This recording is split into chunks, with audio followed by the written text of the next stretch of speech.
Et dans un show spécial tantrisme avec Julie, avec Dan et Louise, notre couple qui présentement se sont rapprochés. Kim, là, on est proche. On va se mettre en mode rituel de respiration. Oui, la belle Louise est carrément assise présentement sur Dan. Ils ne font qu'un. Oui. Tout en étant habillés, très proches, le visage, tu sais, ils sont à 2-3 pouces du nez à nez. Et yeux dans les yeux. Et moi, ça me fascine. Yes, ça d'être s'appelle capable de garder le regard. Yabium, cette posture-là. Okay. C'est la posture classique en tantra. Donc, la femme est assise sur les cuisses de l'homme et les sexes se touchent. Et là, ça fait en sorte que tous leurs centres énergétiques sont alignés, sont ensemble pour permettre un échange d'énergie, parce que c'est ça à la base, les pratiques tantriques à deux. Donc, sont face à face, les bouches sont proches pour faire un rituel de respiration. On va faire une respiration alternée. C'est-à-dire que quand Louise va expirer par la bouche, Dany va inspirer. Okay. Là, c'est pas du bouche à bouche parce qu'ils sont comme à 5-6 pouces l'un de l'autre. OK. Donc, il faut qu'ils synchronisent leur respiration. Que Louise expire, Dany inspire. Et quand Dany expire, Louise inspire. Malade.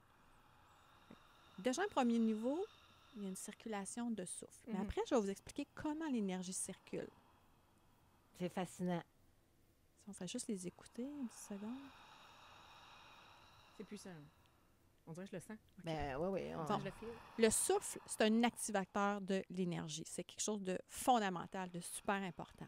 Donc, ce qu'ils connaissent déjà, parce qu'ils l'ont pratiqué, c'est qu'il y a une circulation d'énergie, il y a une visualisation qui va avec le souffle. Quand Louise expire, elle expire à partir de son cœur vers le cœur de Dany. Puis quand Dany inspire, il inspire dans son cœur et il descend le souffle dans son sexe. Ouais. Quand Dany expire, il pousse l'énergie de son sexe vers le sexe de Louise. Fait qu'il y a un mouvement énergétique quand elle entre les deux. inspire, l'énergie monte de son sexe vers son cœur et ça crée une boucle d'énergie. Pourquoi c'est comme ça? Si on essaie d'expliquer un petit peu plus comme scientifique, c'est que l'être humain pénètre le monde par son pôle positif. Chez la femme, c'est le cœur, c'est la poitrine. Chez l'homme, c'est son pénis, c'est le gland. Et il y a l'opposé, il y a un récepteur. Donc, chez la femme, le pôle négatif, c'est le col de l'utérus. Ouais. Et chez l'homme, son pôle négatif, c'est le cœur. OK? C'est ce qui fait qu'il y a une circulation comme électromagnétique qui se crée. Fait que là, c'est scientifique. Ça reste que c'est pas juste quelque chose qu'on imagine ou à laquelle on croit. C'est réel. Comme ça, si on l'explique.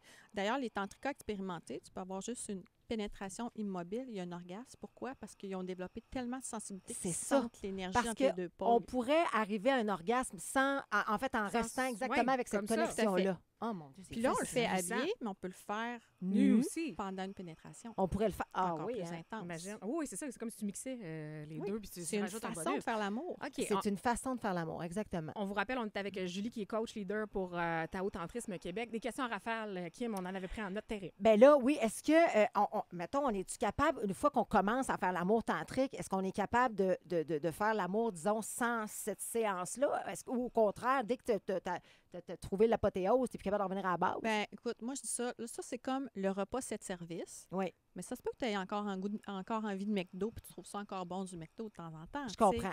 C'est la variété qui fait que c'est intéressant. Toujours la même affaire, même si c'est l'apothéose, ça devient ennuyant. Qui est ta clientèle? Là? Mettons que les gens nous écoutent présentement et disent hey, « moi, j'ai envie d'essayer ça. » Qu'est-ce que, tu sais, c'est-tu des couples, justement, parce que dans le cas de Dan et Louise, ils t'ont approché, ça faisait 10 ans qu'ils étaient ensemble. Il y avait non pas des problématiques, mais tu sais, ils avaient envie d'essayer autre chose, de percer, justement, peut-être des choses qui vont moins bien dans leur vie. Ils t'ont approché, mais c'est qui les gens qui t'approchent au quotidien? Je dirais la majorité, quarantaine, cinquantaine, c'est quand tu as envie que ta vie elle ait de la saveur, là, parce que tu es tanné de vivre avec tes blessures, tes échecs, ton sentiment de vide intérieur.